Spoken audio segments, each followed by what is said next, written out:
안녕하세요. 울산에 살고 있는 30대 여자입니다. 저는 동네에서 개인 카페를 운영하고 있습니다. 얼마 전까지만 해도 날씨가 오락가락했잖아요. 이젠 제법 추워져서 이제 시원한 음료보다 따뜻한 음료와 간식 주문이 많아졌습니다. 어쩌면 사연 라디오 구독자분들 중 저희 카페에 손님이 계실 수도 있겠네요. 그럼 여러분, 오늘은 따뜻한 차 한 잔 드시면서 제 사연 함께 들어주시겠어요? 저는 깡시골에서 자란 촌뜨기였습니다. 20대 때 무작정 서울로 상경했다가 아주 강렬한 실패의 맛을 겪었어요. 그렇게 해마다 지금은 어쩌다 고향도 아닌 울산에 자리를 잡고 살고 있네요. 이제 울산은 제게 제2의 고향이 됐답니다. 방황하던 제게 자리를 잡고 살 수 있도록 이 도시가 저를 받아준 것 같아요. 제가 비록 이혼은 했지만 여기서 제 카페가 성공적으로 자리를 잡았고 좋은 기억이 더 많아서 저는 울산에 계속 살고 있답니다.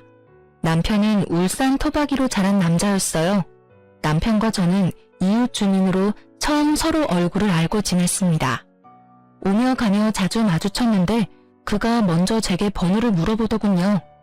전문직에 종사하는 그는 매일 말끔하게 정장을 차려입었어요.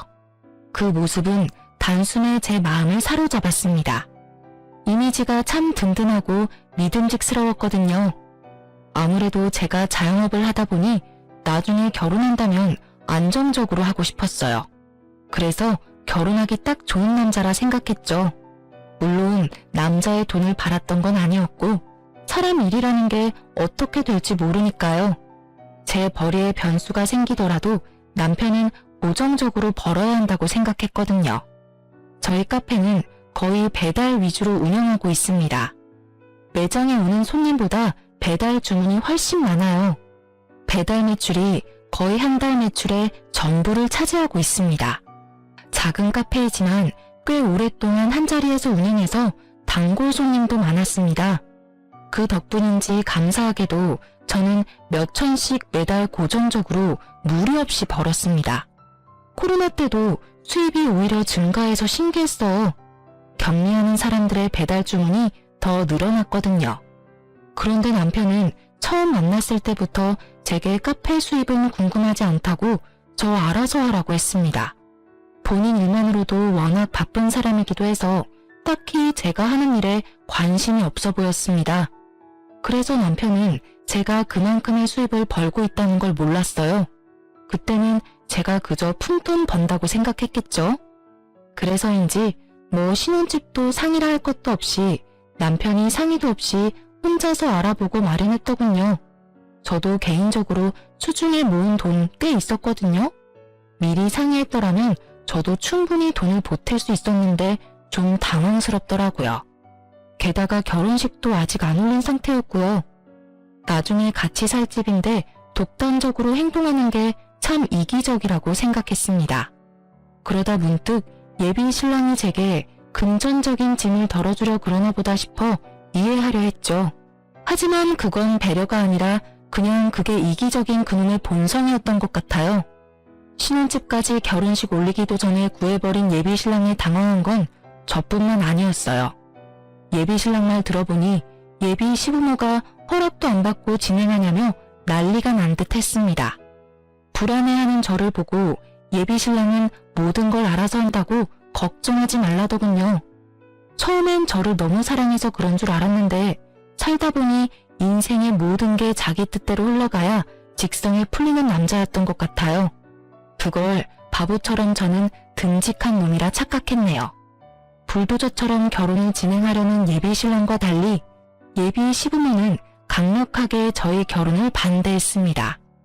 예비 시부모는 아들의 마음 어떻게든 돌려보겠다고 여러 아가씨와의 맞선을 강력하게 추진했다 합니다. 저희 둘은 결이 맞지 않는 것 같다며 결혼을 아주 불같이 반대했죠.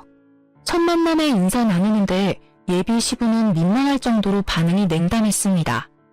예비 시부는 대놓고 밉게 말하며 저를 앞에 두고서도 끝까지 반대하더군요. 그래서 저는 처음 인사드리는 자리마저 시부모가 원해서 나온 게 아니라 그저 예비 신랑의 고집이었구나 원망스러웠어요. 저는 양가 부모님이 축복해주는 결혼하고 싶었지 이렇게 미움받으며 힘들게 결혼하고 싶지 않았거든요. 정말 승수 너 이 자식 기어이 엄마 쓰러지는 꼴 보고 싶은 거니? 예, 네 형은 결혼 잘해서 미국 이민 가서 남부럽지 않게 잘 사는데 넌 이게 다 뭐야? 아니 너는 겨우 동네 카페 장사하는 여자나 만나면 어쩌냐는 거야. 너 나중에 네 형 보기에도 민망하지 않겠어? 형이랑 비교 좀 하지 말라니까요. 내가 결혼하는데 형 얘기가 왜 나와요? 안 나오게끔 네가 잘하던가 이놈아. 아가씨, 미안하지만 수준이 엇비슷해야지 아예 차이 나버리면 우리 입장이 참 곤란해. 아니 집도 말이야. 어른들한테 단 한마디 상의 없이 덜컥. 아가씨가 도대체 우리 아들 어떻게 꼬드겼는지는 모르겠지만 난 이 결혼 허락 못해요. 네, 잘 알겠습니다. 뭘 알겠어요?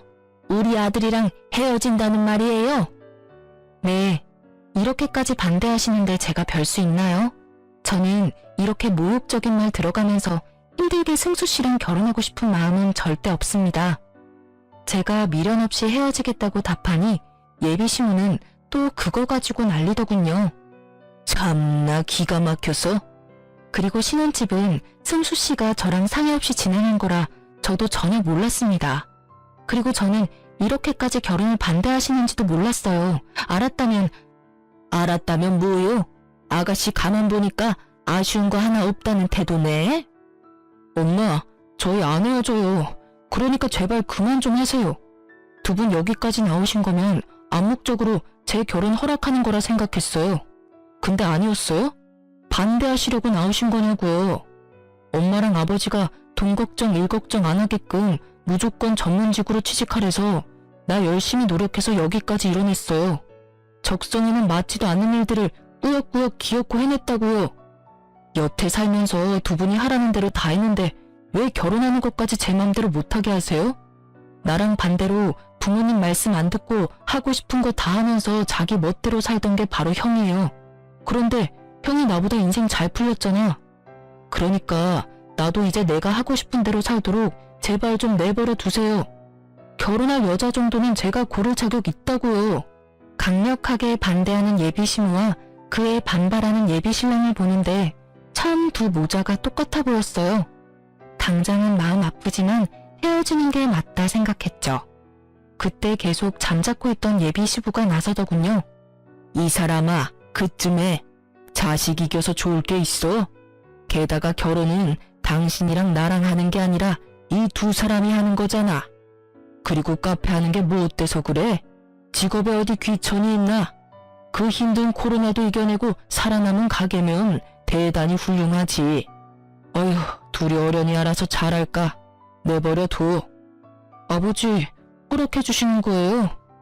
그럼 난 이 결혼 찬성이다. 내가 반대할 게 뭐가 있냐? 아니, 당신 왜 말을 바꿔요? 당신도 승수 맞선 보고 결혼하길 원했잖아요. 어머, 나만 이 결혼 반대했어요? 그거야 우리가 이렇게 만나기 전이고 만나보니 난 더 마음에 드는데 뭘. 혜정 씨라고 했나요? 첫 만남에 우리가 이렇게 마음 상하게 해서 미안하네요. 아니, 집사람이 미리 점 찍어둔 처자들이 있는데 저놈이 티도 안 내고 갑자기 결혼할 사람이라고 혜정 씨를 데려오니까 조금 당황한 거예요. 이 사람이 원래 이렇게 심술 부리지 않아요. 흠은 무슨? 얼른 당신도 사과해야지. 하여간 이 집구석 남자들은 평생 이렇게 나만 소외시켜. 아가씨, 홧김에 막말한 건 내가 미안하네요. 그런데 난 좀 더 두고 봐야겠네요. 엄마, 이쯤 하면 됐다. 승수 너도 네 엄마한테 그만 대들어. 다 같이 한 식구 되려면 차차 조율해야 하는데 네가 급하게 진행하려 하니까 이 사달이 나지. 네, 아버지 죄송해요.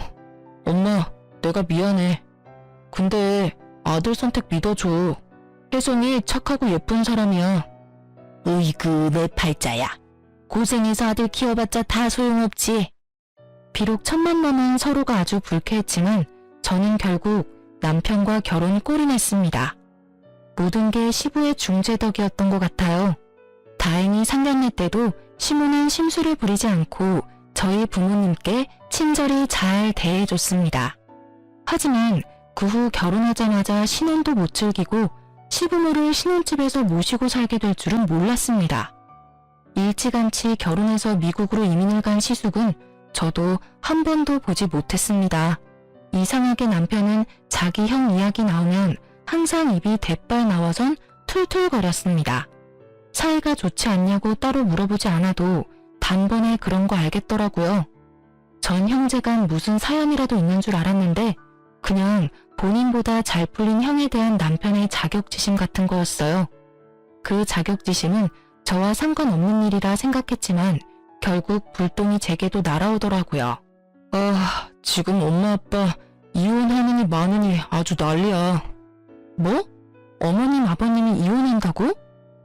아버지가 그렇게 화내는 모습 난생 처음 봐. 갑자기 무슨 일인데? 엄마가 아빠 몰래 사고를 친 거지 뭐. 일단 내일 엄마랑 아빠 잠시 우리 집에 올 거니까 당신 미리 알고 있으라고. 우리 집에? 일단 알겠어. 저는 영문도 모르고 그날 카페에도 내팽개치고 와서 시부모를 모셨어요. 분위기는 냉랭하다 못해 싸늘했습니다. 식사를 차려도 시부모 둘 다 먹지를 않아서 중간에서 엄청 난처했습니다. 남편이 퇴근하고 나서야 그 숨막히는 정적은 깨졌습니다. 밥은? 두 분 다 점심때부터 걸으셨지. 차려드렸는데도 안 드셔서 두유라도 챙겨드렸어. 근데 진짜 무슨 일이야? 나도 알아야 뭘 대비하지. 일단 당신은 신경 쓸 거 없어.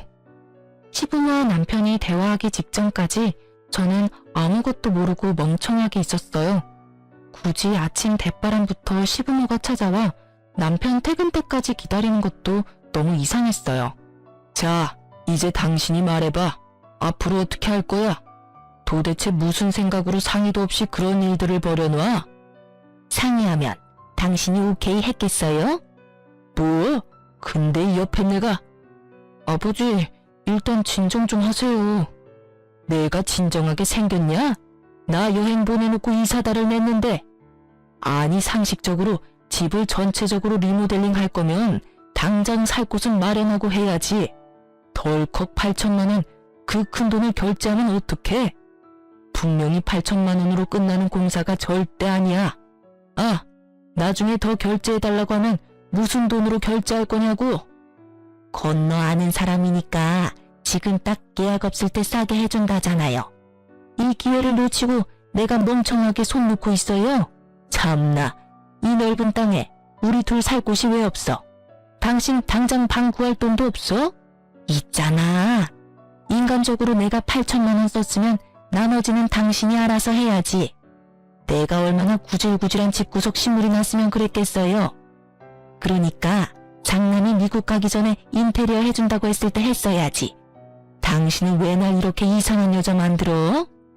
장남은 땅을 파면 돈이 나와? 힘들게 일한 아들 돈으로 인테리어를 하고 싶디? 미국 가는데 돈 한 푼 못 보태줬으면서. 그래서 뭘 나보고 어쩌라고요? 어쩌긴 뭘 어째? 당장 취소하고 와. 계약서 못 봤어요? 취소하면 100% 돌려받지도 못하는데. 그 돈 아까워서 어떡할 건데? 게다가 지금 벽지 다 뜯고 공사 시작 중인데 이렇게 중단해서 뭘 어쩌겠다는 거냐고요. 그리고 난 이제 좀 깔끔한 집에서 살고 싶어요. 에휴, 우리 첫째 아들 한국에 있었으면 딱 그 집에서 지내면 되는 건데. 아니, 이 철없는 옆에 내가 진짜 정신을 못 차리네. 이혼해. 그래요. 뭐 이혼하던가요. 엄마, 아버지, 이혼은 무슨 이혼이에요. 차남 있잖아요. 제가 모실게요. 그러니까 이제 두 분 제발 그만 싸우세요. 내가 말했죠? 멀리 미국에 있는 형 대신 내가 엄마 아빠 살펴 모실 거라고요. 어머, 미쳤니? 신혼집에 누가 얹혀 살아? 순간 제 귀를 의심했습니다. 그러니까 시모가 시부 몰래 시댁 리모델링 계약을 했고 시부 여행 간 사이에 공사까지 일부분 진행이 된 거예요. 오갈 데 없는 시부모를 우리 집으로 남편이 모신 거고 남편은 장남보다 차남이 낫다는 걸 보여주겠다며 본인이 나서서 시부모를 모시겠다 한 겁니다. 그나마 시모는 미쳤냐면서 얼굴이 벌개져서 거절하는데 시부는 옳았구나 했어요. 그래, 리모델링 다 끝날 때까지 그냥 여기서 살면 되겠구만. 세아가 조금만 신세를 지졌구나. 시모가 무리하게 리모델링 돈 쓰느라 마땅한 전셋집도 못 구하는 상황이었어요. 그렇다고 시부는 아들 멀쩡히 있는데 자기 돈으로 불편하게 지내기 싫다며 대놓고 신혼집에 같이 살기를 원했습니다. 제가 시부에게 아무런 대답도 하지 못하니까 남편은 저와 이야기 좀 하고 오겠다며 저를 주차장으로 데려가더군요. 그렇게 남편은 저와 한마디 상의도 없이 시부모를 신혼집에서 모시자 하더군요. 당신 괜찮지? 아까는 많이 당황했지. 그래도 우리가 두 번 평생 모실 거 아니잖아. 어차피 내 돈으로 신혼집 마련했고 엄마 아빠 내 집에 못 모실 이유 없어. 이럴 때 형보다 낫다는 걸 내가 보여줘야지. 남편 기 좀 살려줘. 우리가 엄마 아빠 집 리모델링 할 동안만 잠시 모시자. 미리 얘기해줄 순 없었어? 언질이라도 좀 해주지 그랬어. 아무리 당신 돈 들어간 집이라지만 여긴 우리 신혼집이잖아. 서운했어? 미안해. 그럼 당장 이혼안에 만회하시는데 어떻게 내가 가만히 있어. 가뜩이나 정신없어서 당신한테 전부 설명할 시간 없었어. 시간이 없었다는 건 핑계 아니야? 아니? 당신 충분히 나한테 상의할 시간 있었어. 제가 남편을 외면하자 남편은 뭔가 잘못된 걸 느꼈는지 제 손을 잡고 빌더군요. 우리 엄마 아빠가 돌아갈 집이 없는 것도 아니고 집 공사만 끝나면 내가 당신 모시고 살게. 어? 딱 2년만 참아주라. 엄마도 당신한테 시집살이 못하게 내가 중간에서 잘할게. 응? 막상 살아보면 모시기 어렵진 않을 거야. 어차피 당신도 카페 일하고 나도 회사 나가니까 집에서 마주칠 시간도 별로 없잖아. 게다가 두 분 집에만 있는 분들 아니라 주말이면 어디 놀러가고 집 텅텅 비어. 친구분들도 많으시고. 그러니까 여보, 이제 결혼했으니까 당신은 내 편이잖아. 나 딱 한 번만 봐주라. 내가 진짜 잘할게. 남편은 간절하게 눈물까지 글썽이며 시부모랑 함께 살자고 부탁했어요. 저도 당장 마땅히 갈 곳도 없는 시부모 어디 내쫓을 수도 없는 노릇이라 반강제로 오케이 할 수밖에 없었습니다. 그런데 오히려 시모가 뜻을 굽히지 않더라고요. 안 그래도 며느리 마음에 안 드는데 같이 살 수는 없으시다고요. 까놓고 말해서 며느리도 불편하고 나도 불편해요. 서로 마음에 안 드는데 어떻게 같이 살아요? 당신 정말 징징거리는 것도 정도 끝에. 며느리 신혼집에 얹혀 살려면 당신이 지금부터 행동 똑바로 해야지. 사고 친 게 누군데 지금 큰 소리야? 부탁해도 시원찮을 판에 애처럼 징징징. 시부가 불같이 화를 내고 저와 시모의 의견은 피력할 새도 없었어요. 남편과 시부의 주도하에 저희 네 사람의 한 집의 살이는 시작됐습니다. 그래도 시부는 양심은 있는지 따로 저를 불러서 진심으로 사과하더군요. 아가, 우리가 신혼 방해해서 정말 미안하다. 면목이 없구나. 그 대신 월세 나갔어야 할 돈 내가 다 모아서 한꺼번에 줄 테니 2년만 참아주렴. 2년도 아니지.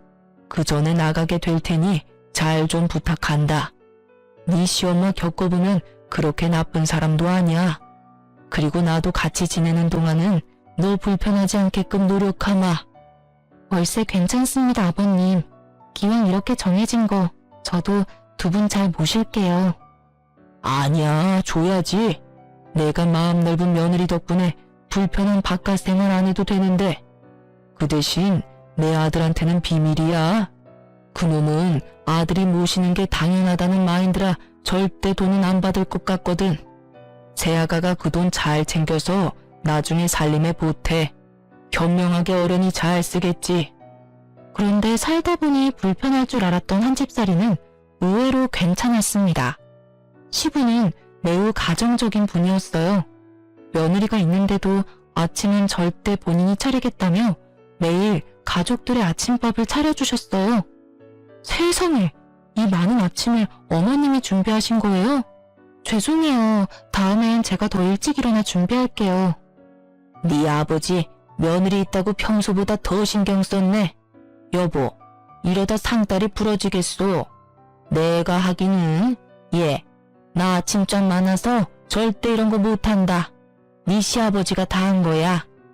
아버님이요? 우리 아버지 요리 솜씨 끝내줘. 그만 놀라고 어서 식기 전에 먹자. 저는 아침 먹는 내내 감탄했고 시부는 칭찬에 멋쩍어 했습니다. 그런데 하루는 그렇다 쳐도 매일같이 시부는 새벽 운동 다녀와서 식구들 먹을 아침을 차렸습니다. 일찍이 가족들 아침밥을 준비하는데 제가 그 시간을 따라잡기 힘들더라고요. 처음에 저는 그게 며느리 테스트인가 싶었어요. 늘 저보다 일찍이 행동하시니 저를 시험해 보시는 건가 참 당황스러웠죠. 시부보다 늦게 일어나는 게 어느 순간 눈치가 보여서 저는 악착같이 더 일찍 일어났습니다. 저의 행동을 지켜보던 시부는 제게 그러지 말라고 진지하게 이야기했어요. 본인이 아침밥 차리는 건 하고 싶어서 하는 거고 평생 버릇되어서 하는 거니 제게 아무런 부담 가지지 말라고요. 알겠다고는 했지만 그래도 뭔가 눈치가 보여서 남편에게 물어봤어요. 그랬더니 남편이 빵 웃음이 터지더라고요. 시집살이를 우리 엄마가 하면 했지 아버지가? 절대 그럴 일 없지. 그냥 즐겨. 신혼집 같이 사는 게 미안해서 하시는 것도 아니야. 우리 아빠는 평생 그랬는걸. 항상 아침은 원래 아빠가 챙겨줬거든. 그러니까 이제 아침은 신경 쓰지 마. 아버지가 하고 싶어서 하는 건데 네가 그 기쁨을 뺏지 말라고. 그런 거였어? 난 또 혼자 얼마나 눈치 봤다고. 아버님 진짜 대단하시다. 정말 가정적이셔. 미안해. 난 엄마 닮아서 아버지 못 따라가. 그러니까 지금 아버지 우리랑 있을 때 실컷 아침 얻어먹으세요, 부인. 뭐 딱 한 사람, 시모는 제게 복받은 줄 알라며 은근히 눈치 주기는 했습니다. 하지만 그것 말고는 시집살이도 딱히 없었네요. 남편이 처음 말했던 것처럼 한 집살이는 크게 불편한 거 별로 없었어요. 그렇게 내 가족 나름 화목하게 살고 있었는데 그날 이후로 모두에게 큰 변화가 생겼습니다. 아침은 절대 걸으면 안 된다고 하던 시부가 말도 없이 안 보이는 거예요. 아침 식사도 차려져 있지 않아서 저는 어딘가 싸했습니다. 남편과 시모 역시 시부가 연락 없이 이럴 사람 아니라고 갸우뚱했죠. 저는 카페 출근도 하지 않고 시부에게 미친 듯이 전화를 걸었습니다. 10번쯤 걸었을까? 시부가 아닌 낯선 젊은 여자가 받았습니다. 여보세요? 아버님, 연락도 없이 사라지셔서 저희 많이 걱정했어요. 지금 어디세요? 아직 운동 중이세요? 네, 여보세요. 땡땡땡님 가족분이신가요? 전화 받은 사람은 다름 아닌 응급실 간호사였습니다.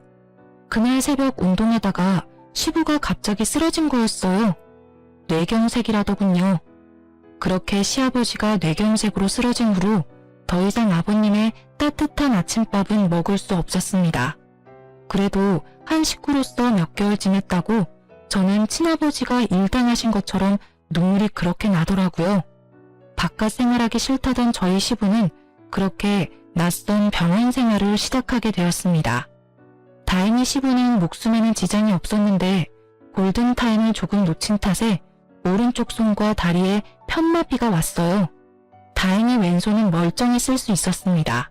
한쪽이라도 멀쩡해서 저는 다행이라 생각했어요. 아버님을 붙잡고 정말 다행이라고 저는 울었어요.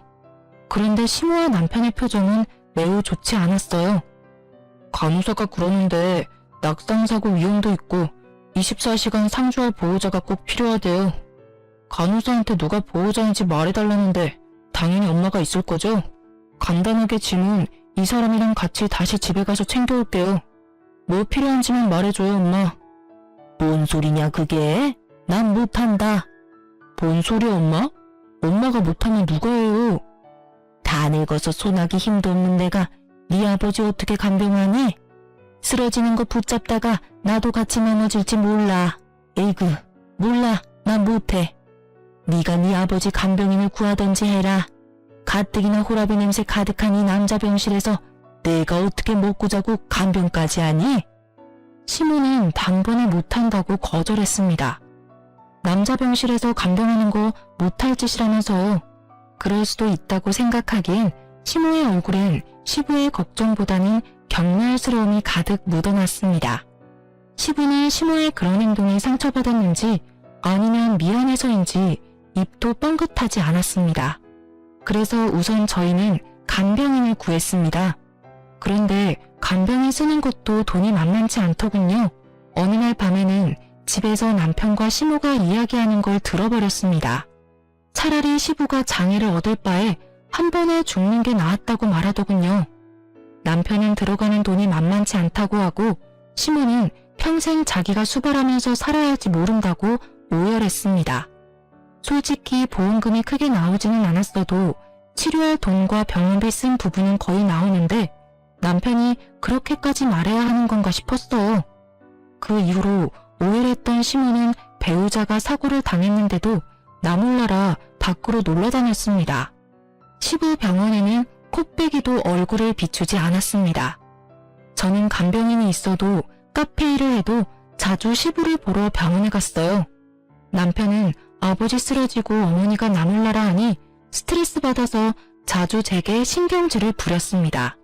그가 사소한 것에 예민하고 짜증을 부리니 자연스레 부부싸움은 잦아졌습니다. 그러다 결국 남편은 제게 돈 안 되는 카페 장사 접고 아빠 좀 병 건의해달라고 울면서 호소하더군요. 남편이 참다 무너진 거라 생각했어요.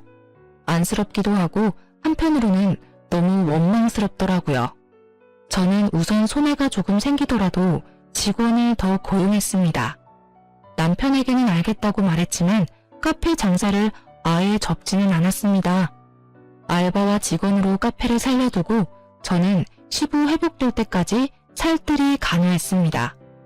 남편 때문이 아니라 시부에게 고마웠던 일들이 있으니 저도 해보는 데까지는 해보고 싶었어요. 다행히 3개월 이후 시부는 퇴원했습니다. 하지만 굳어버린 한쪽 다리와 손은 끝내 정상적으로 돌아오지 않았습니다. 시부에게 장애가 생기자 순식간에 남편과 시모는 집에서 시부를 찬밥 신세 취급하더군요. 차라리 아버님이 입원해 있을 때가 더 낫겠다 싶을 정도로요. 아버지, 내가 몇 번을 말해요. 냄새나니까 하루에 한 번은 꼭 씻으라고요. 미안하다. 내가 몸이 불편해서 혹시라도 욕실에서 넘어질까봐 겁이 나.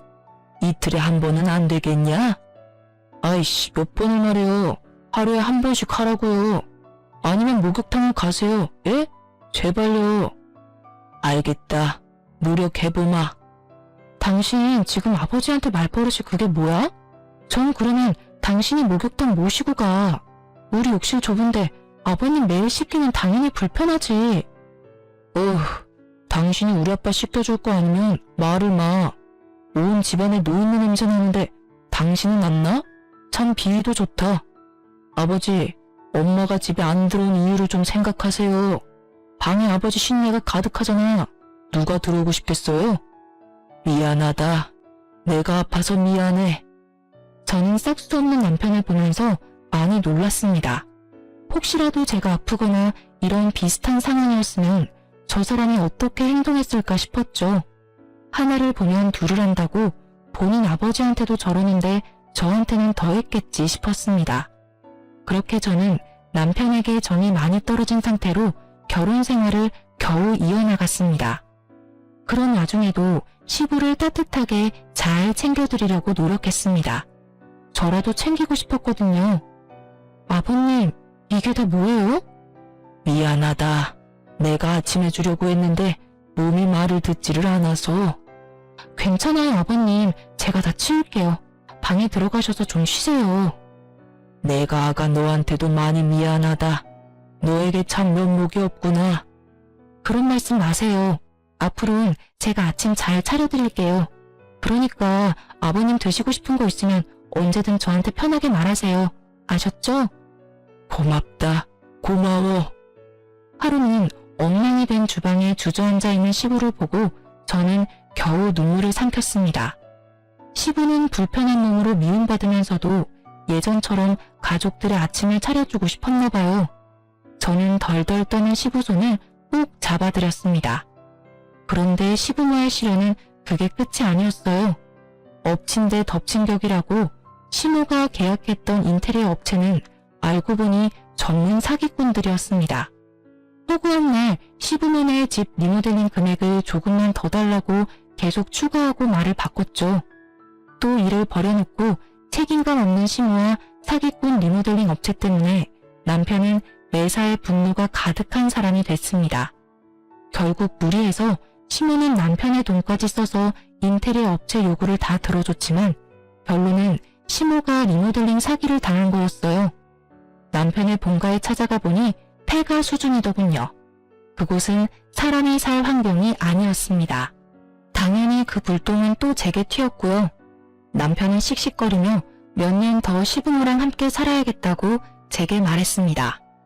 아니, 그놈의 리모델링에 지금까지 돈 날린 게 얼만데 또 돈을 더 달래요. 돈 날리다니 뭘 날려? 다 공사하는데 필요하니까 그렇지. 엄마, 지금 돌아가는 꼴 보고도 그 말이 나와요? 엄마 지금 사기당한 거라고요. 아, 원래 아는 사람이 더 무서운 법이에요.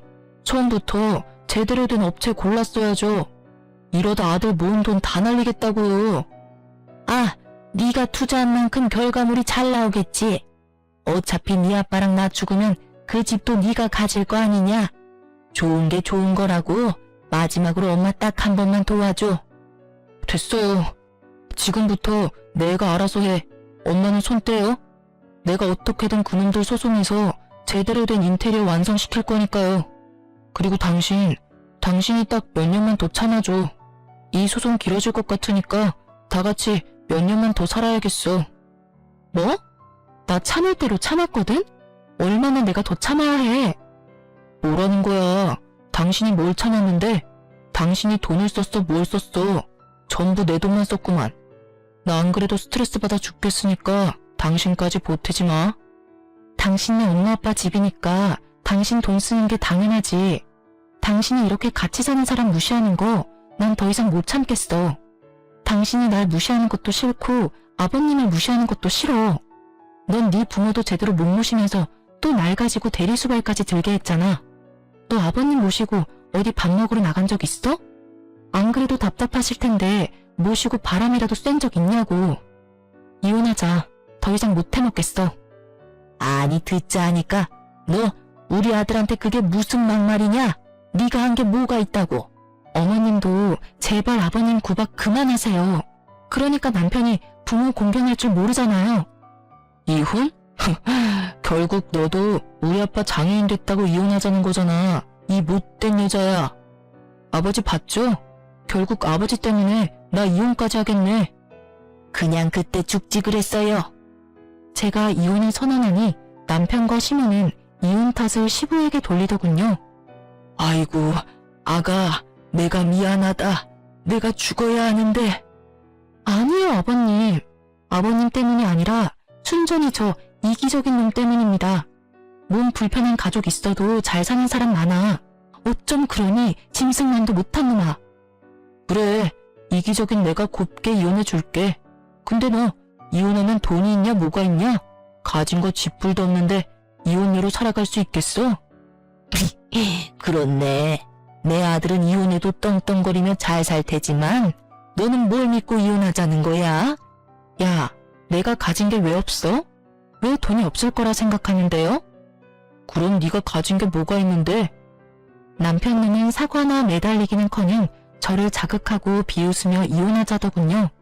좀 치사하긴 하지만 저는 그동안 시모와 남편이 제게 돈을 빌리려고 하길래 돈 없는 척하며 제 재산과 카페를 꼭꼭 숨겼습니다.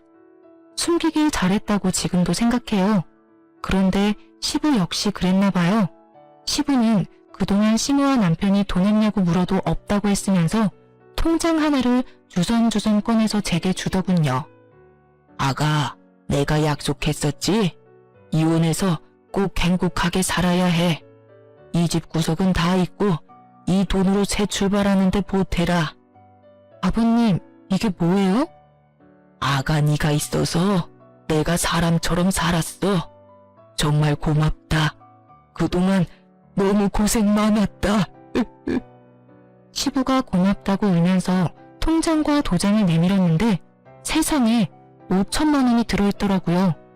남편님은 통장을 보자마자 눈이 돌아서는 시부를 밀쳤습니다. 시모 역시 통장을 보고 눈이 희번뜩하더군요. 노인네야, 그걸 아들한테 줘야지. 생판 남인 며느리한테 왜 줘? 시부의 통장을 뺏기 위해서 남편과 시모는 갑자기 서로 옥신각신하더군요. 아빠 통장은 당연히 엄마 거지. 내놔 이 자식아. 엄마, 또 이 돈 가지고 가서 리모델링 업체 홀라당 주려고 그러죠? 절대 못 넘겨요. 통장 날 달라고요, 아버지. 저 돈을 널 왜 줘?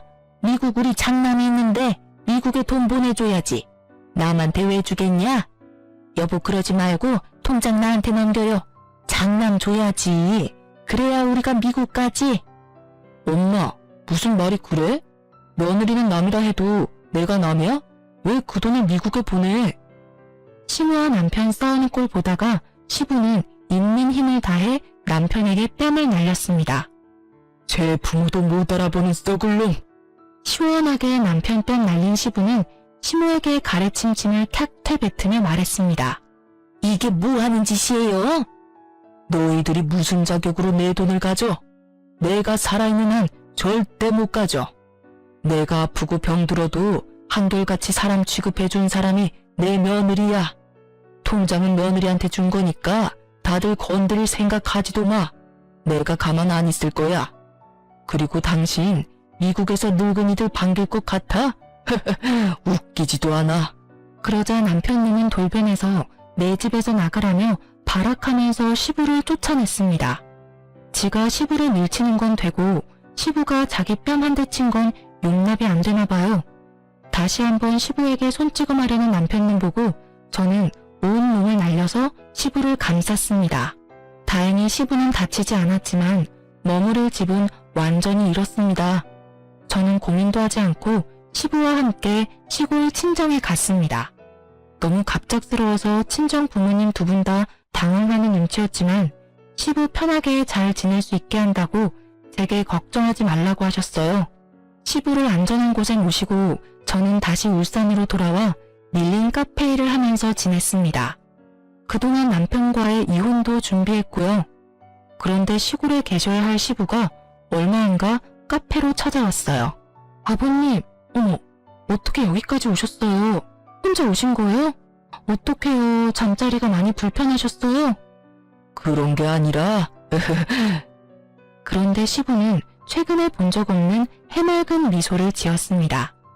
안녕하세요. 처음 뵙네요. 제가 모시고 왔습니다. 네? 누구세요? 네, 그렇게 저는 미국 살고 있는 시숙과 처음 인사했습니다. 시부가 미국에 있는 시숙에게 연락해서 아주버님이 부랴부랴 한국에 들어온 거예요. 알고 보니 시부 쓰러진 것도 그동안 아주버님께 쉬쉬했던 시모와 남편이었대요. 아주버님은 시부를 보살펴줘서 정말 고마웠다고 눈물을 글썽이며 제게 5천만 원의 수표를 내밀었습니다. 시부 역시 받으라고 옆에서 눈물 짓고 계셨네요. 돈은 필요 없습니다. 아버님이 워낙 저를 예뻐해 주셔서 저도 보답한 거예요. 세상 며느리 중에 아버님이 차려준 아침 먹고 출근한 며느리가 몇이나 되겠어요. 받아주세요. 그동안 아버지 간병한 비용도 포함입니다. 물론 이 돈으로 그 은혜 다 못 갚을 거 합니다. 사돈 어른들께서도 저희 아버지 잘 챙겨주셨다고 들었어요. 한국 떠나기 전 조금이라도 은혜 갚고 싶어서 그래요. 네? 아가, 나 큰아들이랑 미국 가기로 했어. 정말 잘 됐네요, 아버님. 축하드려요. 그동안 정말 고생 많으셨잖아요. 그런데 전 이미 아버님께 5천만 원 받았고 아주버님한테까지 받을 필요는 없어요. 받더라도 남편님한테 돈 받을게요. 돈은 줘도 그놈이 줘야죠. 제가 한사코 거절해도 시숙과 시부는 제게 돈을 받아야 한다고 했죠. 살짝 실랑이를 벌이고 있는데 그때 남편과 시모 카페에 도착했습니다. 시부가 미리 불렀었나 봐요. 형이 여기 어떻게 있어? 시숙을 보고 놀라는 남편과 달리 시모는 아주 웃음꽃이 폈더군요. 아이고 우리 장남, 한국 오면 온다고 왜 말을 안 했어? 미리 짐 싸놓고 기다리는 건데. 나 데리러 온 거 맞지? 그럴 리가 있겠어요? 뭐? 시모에게 냉정하게 한마디를 하고 시숙은 남편에게 성큼성큼 다가갔어요. 뺨을 크게 날리려는 제스처를 취한 시숙은 남편이 두 눈을 질끈 감자 젠틀하게 손을 내리더군요. 너랑 똑같은 불이 되고 싶지 않아서 내가 참는다. 알겠냐? 아버지가 그동안 우릴 어떻게 키웠는데 손찌검을 해. 네가 인간이냐? 짐승이지. 엄마도 그래요. 사람이 어떻게 그래요? 아버지가 평생 엄마한테 얼마나 잘해주셨는데 누구라도 아버지 아프셨으면 나한테 말했어야지. 아이씨, 야, 때려봐, 때리려던 거 아니야? 자기만 잘 살겠다고 온 가족 버리고 미국 떠날 때는 언제고 이제 와서 무슨 효자 코스프레야? 그래, 효자 코스프레 제대로 해볼게. 아버지 모시고 다음 주 미국 다시 돌아갈 거야. 그러니까 어머니는 둘째 아들이랑 잘 사세요. 이제 나 2번 다시 한국 안 들어올 거니까요. 뭐? 날 데리고 가야지, 날. 다리도 제대로 못 쓰는 아무짝에도 쓸모없는 네 아빠를 뭐하러 미국까지 데려가? 아이고, 날 데려가란 말이다, 날. 참나, 그동안 아버지 챙긴 게 누군데 아무것도 안 주고 그냥 가려고? 내가 그동안 쓴 돈 얼만데? 돈이라도 내놓고 가. 남편님은 자기 형한테 돈 내놓으라며 난리를 피웠어요. 눈에 보이는 저희 카페 물건 깨부수고 말릴 새도 없이 마구 던지더군요. 남의 영업장에서 미친 거야? 그만하지 못해? 아버님 챙긴 돈을 달라고? 그게 네가 할 말이야? 내가 산 증인이야. 아주버님, 저는 한 거 없어요. 돈 절대 주지 마세요. 그러자 남편은 끼어들지 말라며 제 뺨을 날리고 기어코 자기 형에게까지 주먹을 날렸습니다. 말리던 시부도 그에게 밀쳐져서 쓰러졌어요.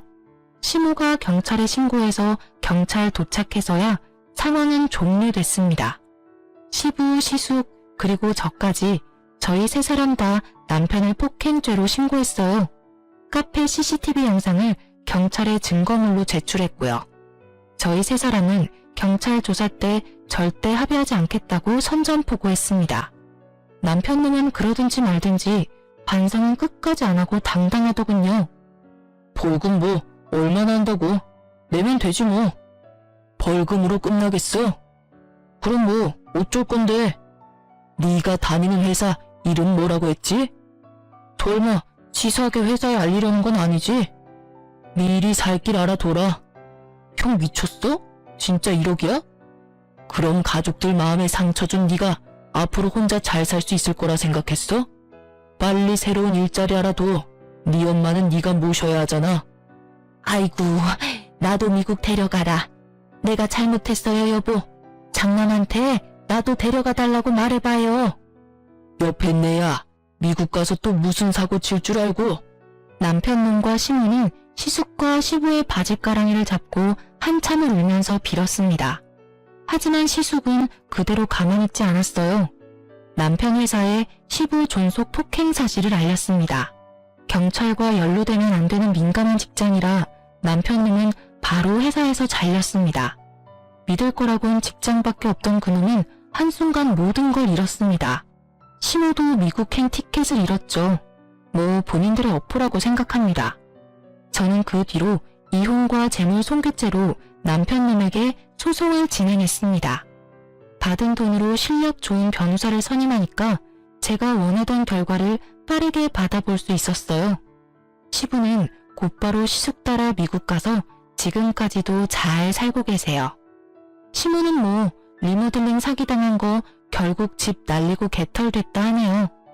전 남편은 일 잘리고 자기 커리어 망치자 술에 절어 산다고 들었습니다. 시모는 회사 잘리고 하루아침에 주정뱅이 된 아들한테 한 푼이라도 더 뜯으려고 하더라고요. 이웃 주민들이 제게 전해주기를 시모는 장남이 자기를 안 데려갔다고 찡찡거리며 산다고 들었습니다. 그렇게 끝일 줄 알았습니다. 전 남편이 재물 손괴죄와 카페 영업 방해죄로 제가 손해본 것들에 대해 경찰에서 조사받다가요. 제 카페 월 매출 몇 천인 거 알고 개거품 울었다네요. 그대로 카페 찾아와서 장사가 이렇게 잘 되는 카페였냐며 제게 화를 내는 거 있죠? 이렇게 손님이 없는데 무슨 월 몇 천이야. 지금 돈 더 뜯어내려고 사기치는 거 아니야? 전 남편은 카운터로 와서 그날 매출 금액까지 보더군요. 무슨 짓이야? 안 나가? 경찰 또 부를까? 정말이네.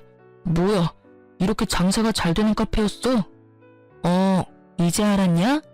네가 나 돈 없다고 깔보는데 내가 얼마나 우습던지. 우리 카페 배달 위주로 해서 매장 손님이 원래 별로 없어.